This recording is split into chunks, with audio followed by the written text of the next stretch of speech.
Hi, my name is Roy Swift, and I'm the Executive Director of WorkRed.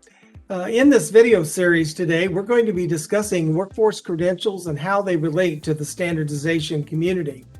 There's a lot of different credentials out there, and people might be confused as to what makes a quality credential and how you can know if a credential has value.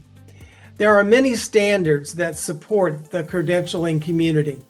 So we're going to be talking with Cindy Woodley, the COO and psychometrician for professional testing, and Rob Pettigo, the head of Pettigo and Associates, about the complex landscape of workforce credentials and how standards play a major role in quality credentials.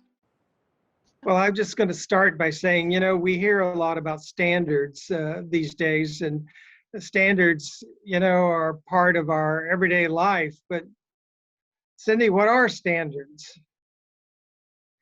Well, standards are an agreed upon way of doing things. For example, manufacturing products or performing systems, or even for persons.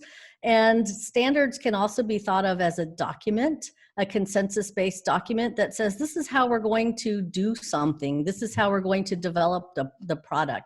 As Cynthia pointed out, standards are simply an agreed upon way of doing something.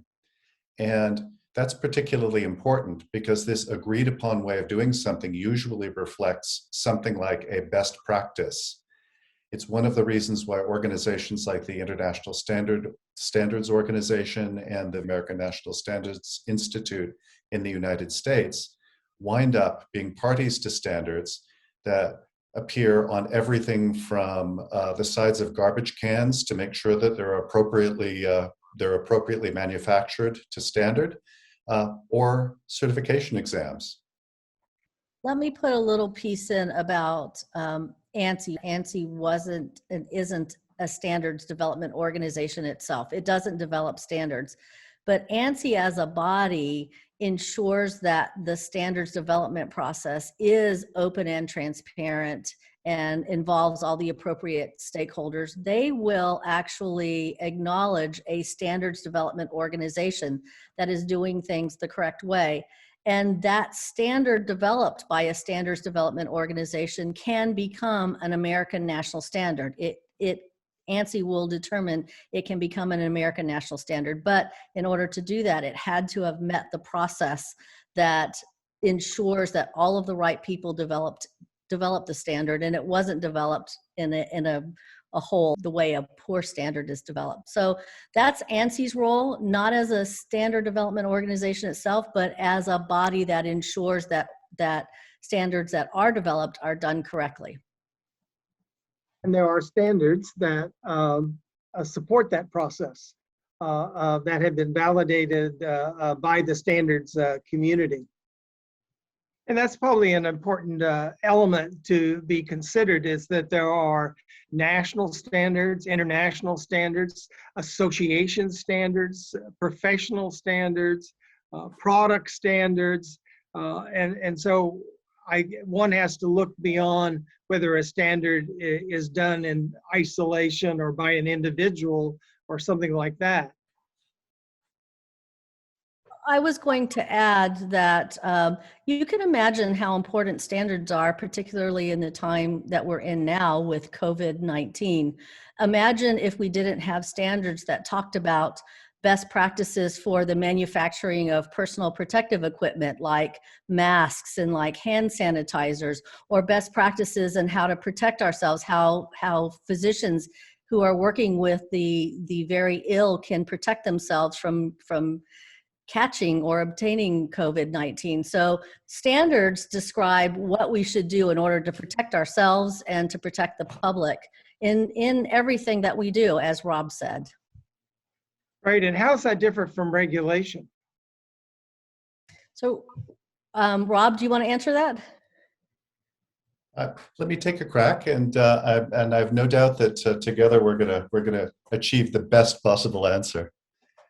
So regulations are typically a matter of legislation. A specific legislation can produce a specific regulation, or the regulation can be generated by government agencies as a result of legislation. So the difference is a government fiat ultimately, or an agency fiat versus a group from the community, including diverse stakeholders, transparently achieving a level playing field, but also a best practice. Yes, and I think it gets confusing at times too, because standards can be incorporated, embedded in regulation also. So one has to sort of know when we talk about voluntary consensus standards, it is voluntary unless there's an agency who requires that standard to include a state agency or a federal agency. And uh, do these standards exist for a lifetime? Do standards change? Standards come up for systematic review on some regular process. If it's an ISO standard, it actually comes up for systematic review every 5 years. And at the 5-year period, the members of ISO can vote on whether they want to open that standard for revision or if they're going to confirm it and it's going to continue for another 5 years.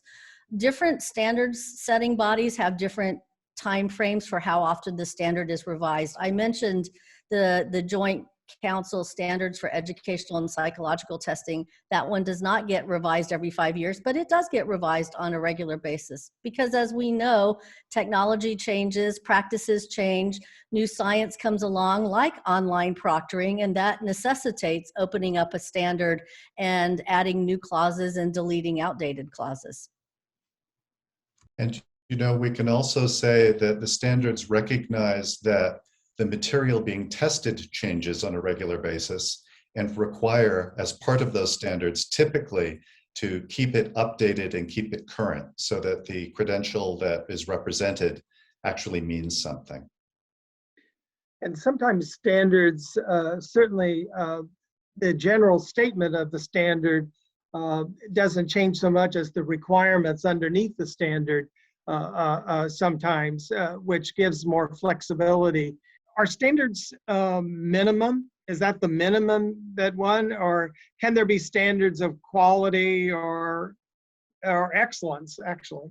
Generally speaking, I would say that standards constitute a floor. That is to say, if an organization meets a particular standard or set of standards, then it is intended to demonstrate quality up to the level of that standard.